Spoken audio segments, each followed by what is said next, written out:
Hello everyone, welcome to my daily blogs. আমার ছোটো বোন এবং মা এসেছিল সাসকাটুন থেকে বেড়াতে। তো কয়টা দিন আমাদের বেশ মজা করে কেটে গেল, কিন্তু যে ঠান্ডা পড়েছে ক্যালগেরিতে, সো চারিদিকে স্নো আর স্নো, এর মধ্যে কোথায় যাওয়া যায় বলেন তো?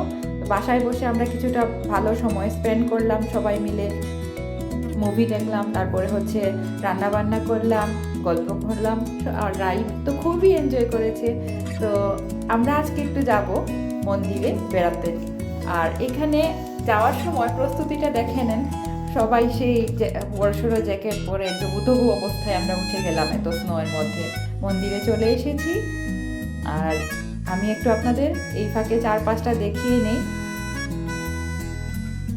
দেখেন কিভাবে স্নো পরে একদম সাদা, সব দিক তাকানোর কোনো অবস্থা নাই। আমি যে 2-4 মিনিট এখানে দাঁড়িয়েছি, আমি জমে গেছি, জাস্ট জমে গেছি। রাইড ঢুকে যাচ্ছে, সে খুবই এক্সাইটেড। মন্দিরটাও অসাধারণ। এখানে হিন্দু সোসাইটি অফ ক্যালগেরি, তো আমরা এখানে রাধাকৃষ্ণ, তারপরে হর পার্বতী, বজরংবলী, গণেশ ঠাকুর সবার কাছে এখানে প্রেয়ার করলাম।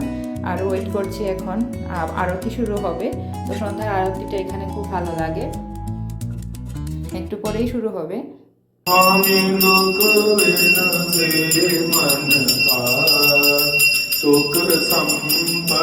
নেক্সট আমরা গেলাম হচ্ছে রেস্টুরেন্টে খাবার খেতে। তো এটা একটা বাংলা রেস্টুরেন্ট, এখানে সিলেটের যারা আসেন মোটামুটি সবাই এখানে মারেন।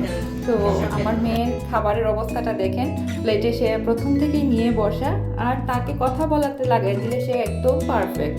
এই তো খুবই এনজয় করছে। আর কাজিন আমার যে ছোট বোনটা, ওকে সে তার ফ্রেন্ড ভাবে, ওর সাথে মজা করলো। মা পানটা খেয়ে নিচ্ছে, আমরা ফটোশ্যুট করে নিলাম আর একটু বসে গেলাম।